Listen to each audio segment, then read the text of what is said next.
Chapter 49. Putting Miss Havisham's note in my pocket, that it might serve as my credentials for so soon reappearing at Satis House, in case her waywardness should lead her to express any surprise at seeing me, I went down again by the coach next day. But I alighted at the halfway house, and breakfasted there, and walked the rest of the distance, for I sought to get into the town quietly by the unfrequented ways, and to leave it in the same manner. The best light of the day was gone when I passed along the quiet echoing courts behind the High Street. The nooks of ruin where the old monks had once had their refectories and gardens, and where the strong walls were now pressed into the service of humble sheds and stables, were almost as silent as the old monks in their graves. The cathedral chimes had at once a sadder and a more remote sound to me, as I hurried on avoiding observation, than they had ever had before, so the swell of the old organ was borne to my ears like funeral music, and the rooks, as they hovered about the grey tower and swung in the bare high trees of the priory garden, seemed to call to me that the place was changed, and that Estella was gone out of it for ever. An elderly woman, whom I had seen before as one of the servants who lived in the supplementary house across the back courtyard, opened the gate. The lighted candle stood in the dark passage within, as of old, and I took it up and ascended the staircase alone. Miss Havisham was not in her own room, but was in the larger room across the landing. Looking in at the door, after knocking in vain, I saw her sitting on the hearth in a ragged chair, close before, and lost in the contemplation of, the ashy fire. Doing as I had often done, I went in, and stood touching the old chimney-piece, where she could see me when she raised her eyes. There was an air of utter loneliness upon her that would have moved me to pity, though she had wilfully done me a deeper injury than I could charge her with. As I stood compassionating her, and thinking how, in the progress of time, I too had come to be a part of the wrecked fortunes of that house, her eyes rested on me. She stared, and said in a low voice, "Is it real?" "It is I, Pip. Mr. Jaggers gave me your note yesterday, and I have lost no time." "Thank you. Thank you." As I brought another of the ragged chairs to the hearth and sat down, I remarked a new expression on her face, as if she were afraid of me. "I want," she said, "to pursue that subject you mentioned to me when you were last here, and to show you that I am not all stone. But perhaps you can never believe, now, that there is anything human in my heart?" When I said some reassuring words, she stretched out her tremulous right hand, as though she was going to touch me, but she recalled it again before I understood the action, or knew how to receive it. "You said, speaking for your friend, that you could tell me how to do something useful and good. Something that you would like done, is it not?" "Something that I would like done very much." "What is it?" I began explaining to her that secret history of the partnership. I had not got far into it, when I judged from her looks that she was thinking in a discursive way of me, rather than of what I said. It seemed to be so, for, when I stopped speaking, many moments passed before she showed that she was conscious of the fact. "Do you break off," she asked then, with her former air of being afraid of me, "because you hate me too much to bear to speak to me?" "No, no," I answered. "How can you think so, Miss Havisham?" I stopped because I thought you were not following what I said. "Perhaps I was not," she answered, putting a hand to her head. "Begin again, and let me look at something else." "Stay! Now tell me." She set her hand upon her stick in the resolute way that sometimes was habitual to her, and looked at the fire with a strong expression of forcing herself to attend. I went on with my explanation, and told her how I had hoped to complete the transaction out of my means, but how in this I was disappointed. That part of the subject, I reminded her, involved matters which could form no part of my explanation, for they were the weighty secrets of another. "So," said she, assenting with her head, but not looking at me. "And how much money is wanting to complete the purchase?" I was rather afraid of stating it, for it sounded a large sum. £900. "If I give you the money for this purpose, will you keep my secret as you have kept your own?" "Quite as faithfully."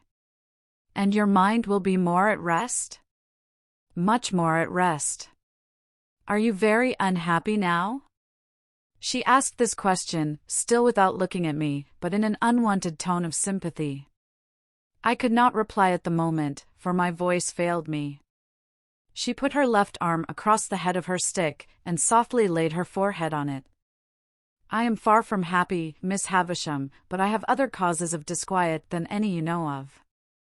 They are the secrets I have mentioned. After a little while, she raised her head, and looked at the fire again. It is noble in you to tell me that you have other causes of unhappiness. Is it true? Too true. Can I only serve you, Pip, by serving your friend? Regarding that as done, is there nothing I can do for you yourself? Nothing. I thank you for the question. I thank you even more for the tone of the question. But there is nothing. She presently rose from her seat, and looked about the blighted room for the means of writing. There were none there, and she took from her pocket a yellow set of ivory tablets, mounted in tarnished gold, and wrote upon them with a pencil in a case of tarnished gold that hung from her neck. You are still on friendly terms with Mr. Jaggers? Quite. I dined with him yesterday. This is an authority to him to pay you that money, to lay out at your irresponsible discretion for your friend. I keep no money here, but if you would rather Mr. Jaggers knew nothing of the matter, I will send it to you. Thank you, Miss Havisham, I have not the least objection to receiving it from him. She read me what she had written, and it was direct and clear, and evidently intended to absolve me from any suspicion of profiting by the receipt of the money. I took the tablets from her hand, and it trembled again, and it trembled more as she took off the chain to which the pencil was attached, and put it in mine. All this she did without looking at me. My name is on the first leaf. If you can ever write under my name, I forgive her, though ever so long after my broken heart is dust, pray do it. Oh, Miss Havisham, said I can do it now.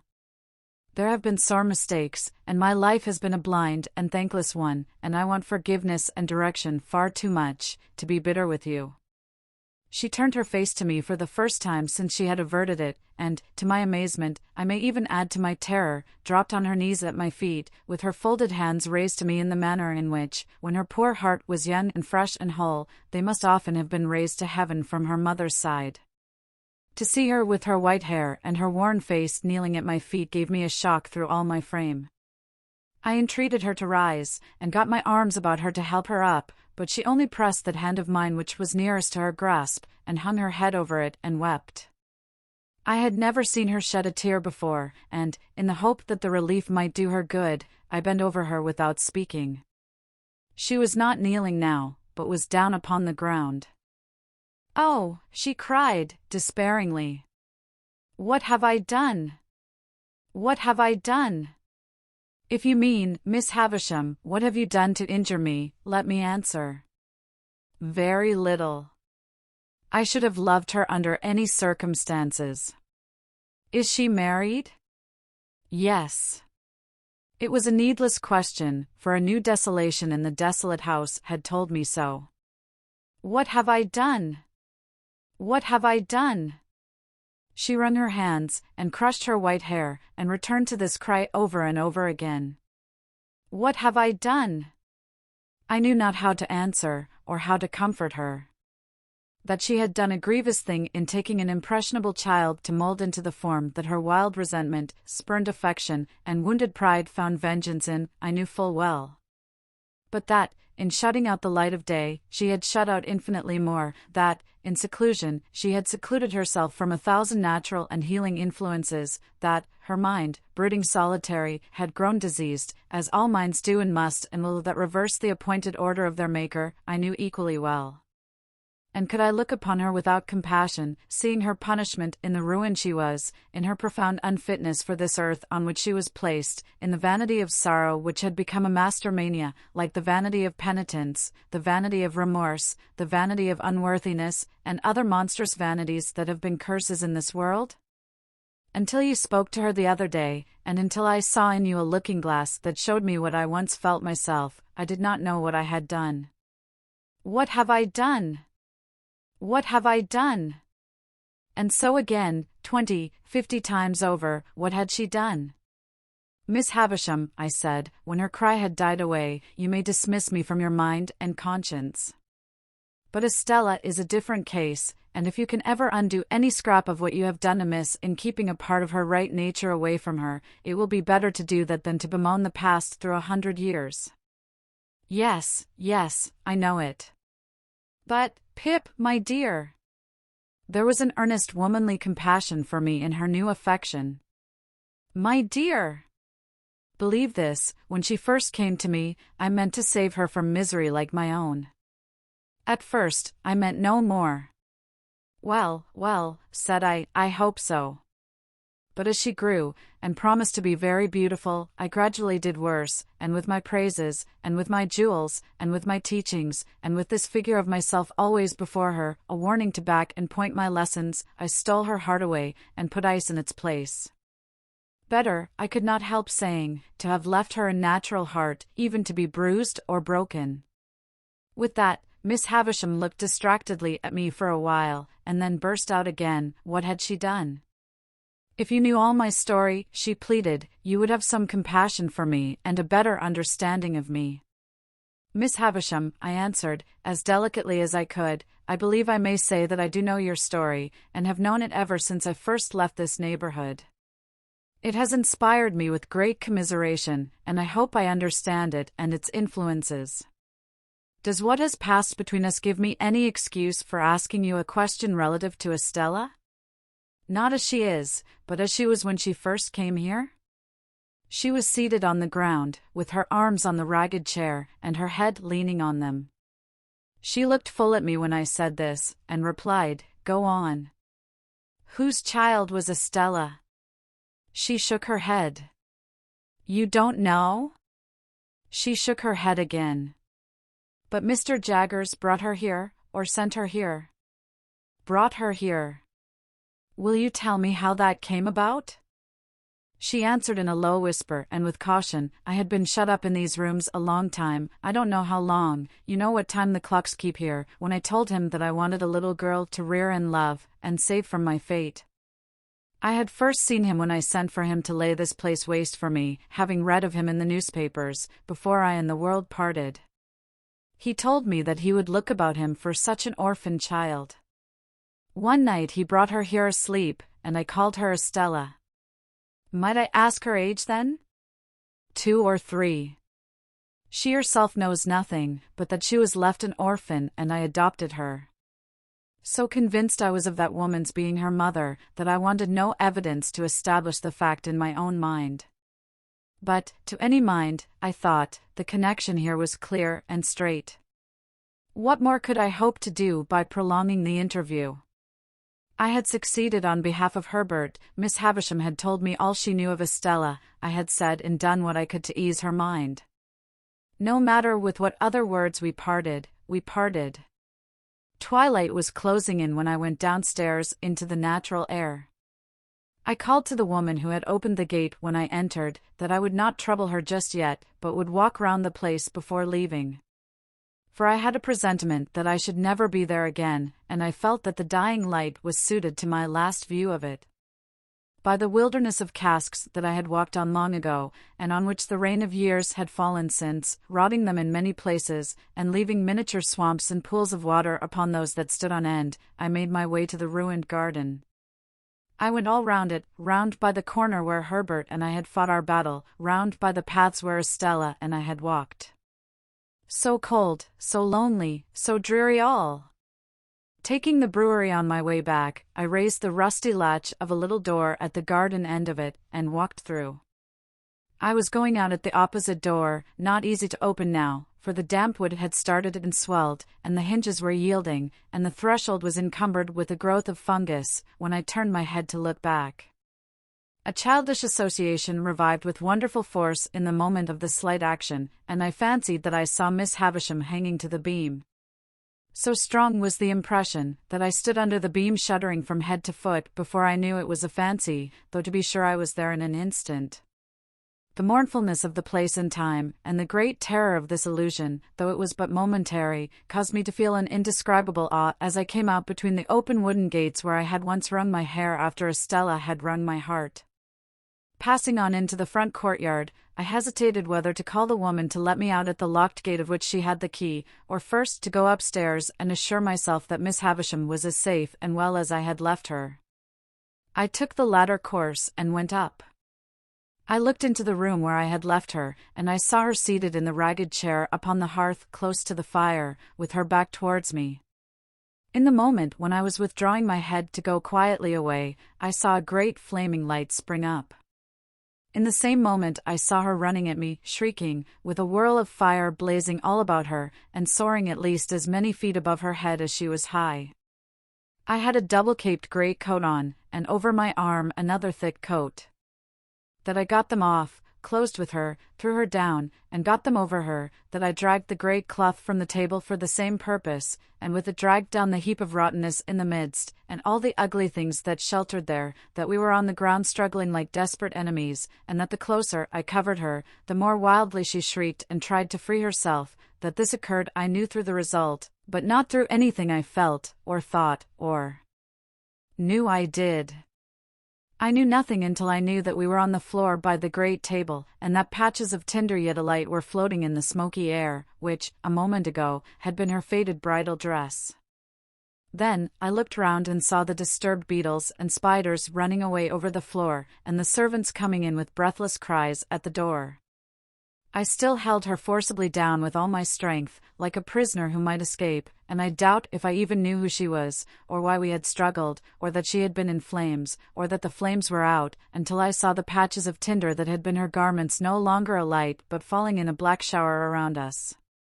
She was insensible, and I was afraid to have her moved, or even touched. Assistance was sent for, and I held her until it came, as if I unreasonably fancied, I think I did, that, if I let her go, the fire would break out again and consume her. When I got up, on the surgeon's coming to her with other aid, I was astonished to see that both my hands were burnt, for I had no knowledge of it through the sense of feeling. On examination it was pronounced that she had received serious hurts, but that they of themselves were far from hopeless. The danger lay mainly in the nervous shock. By the surgeon's directions, her bed was carried into that room and laid upon the great table, which happened to be well suited to the dressing of her injuries.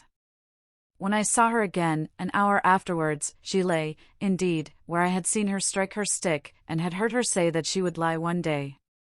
Though every vestige of her dress was burned, as they told me, she still had something of her old ghastly bridal appearance, for they had covered her to the throat with white cotton wool, and as she lay with a white sheet loosely overlying that, the phantom air of something that had been and was changed was still upon her. I found, on questioning the servants, that Estella was in Paris, and I got a promise from the surgeon that he would write to her by the next post. Miss Havisham's family I took upon myself, intending to communicate with Mr. Matthew Pocket only, and leave him to do as he liked about informing the rest. This I did next day, through Herbert, as soon as I returned to town. There was a stage, that evening, when she spoke collectedly of what had happened, though with a certain terrible vivacity. Towards midnight she began to wander in her speech, and after that it gradually set in that she said innumerable times in a low solemn voice, "What have I done?" And then, when she first came, I meant to save her from misery like mine. And then, take the pencil and write under my name, "I forgive her." She never changed the order of these 3 sentences, but she sometimes left out a word in one or other of them, never putting in another word, but always leaving a blank and going on to the next word. As I could do no service there, and as I had, nearer home, that pressing reason for anxiety and fear which even her wanderings could not drive out of my mind, I decided, in the course of the night, that I would return by the early morning coach, walking on a mile or so, and being taken up clear of the town. At about 6 o'clock of the morning, therefore, I leaned over her and touched her lips with mine, just as they said, not stopping for being touched, "Take the pencil and write under my name, I forgive her."